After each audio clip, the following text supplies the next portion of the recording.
morning and welcome back to our devotions. Last week I was talking about life lessons that I learned from the orange farm that I had. Just because I have a farm and that belonged to me and those oranges there, even if and when I was plucking it, when I went harvesting, I wanted every orange that was in my farm, and that because the sense of belonging is there, and I tried to relate it with how God's love that we find in Luke chapter 15, that God would go searching for that one lost sheep. And this love, nothing can separate us from that love of God. And I was trying to relate that with all of us and the relationship we have with God.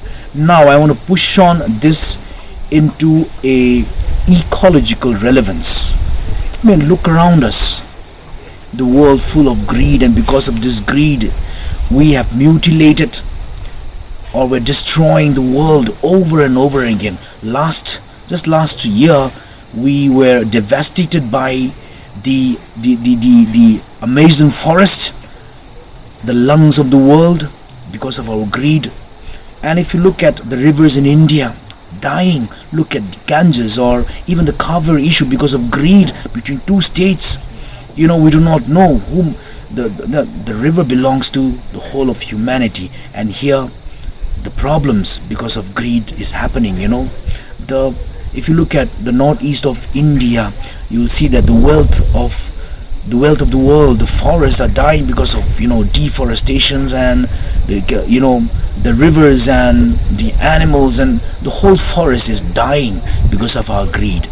And I can give you two reasons. One is that we do not feel that we belong to the creation.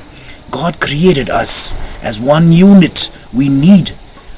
If we need to survive, we need to keep these things intact. Otherwise, John 10 verse 10, last week's, let me repeat that to you.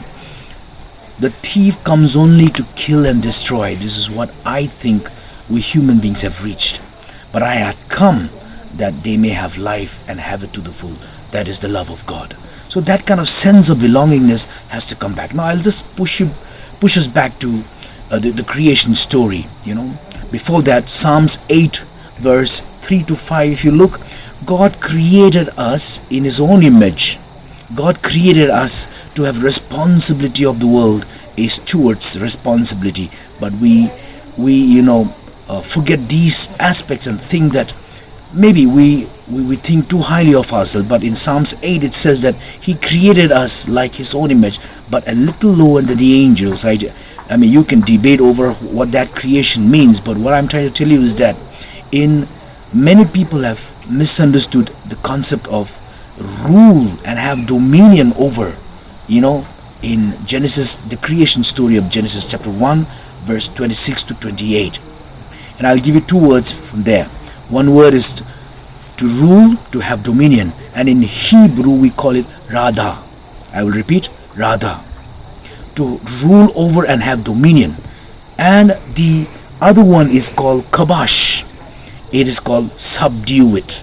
If you read through Genesis chapter 1 verse 26 to 28, you will have this. So many people consider it as, you consider you have objectified the whole of creation, and then you can do what it is, a passive object, and you can do whatever you want as long as you are getting food or resources out of it.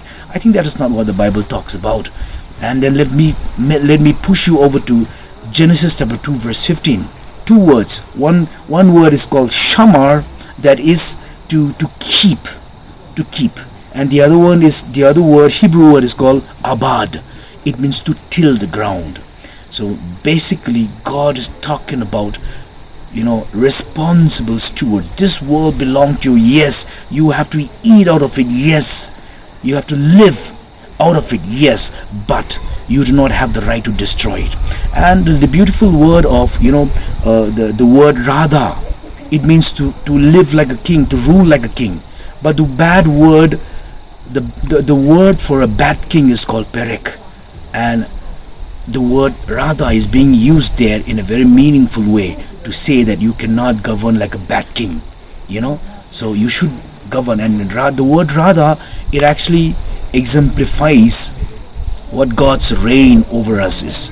If you look at how the Israelites were talking about, we want a king, we want a king, to Samuel. I think if you remember, if you read First Samuel, but Samuel kept telling them, no, God wants to be the king over you. But he said, no, look at the other nations, politically strong and geographically so dominion. We want a king. So God said, okay, you ask for a king and I will give it. That kind of. So actually the actual king, the actual creator is God, and we are just creations. And if you want to survive long here on this, I think I just try to give you an ecological relevance out of John 10 verse 10. We need to have a belongingness with nature so that we can live long and not just exist. God bless us all through the sharing.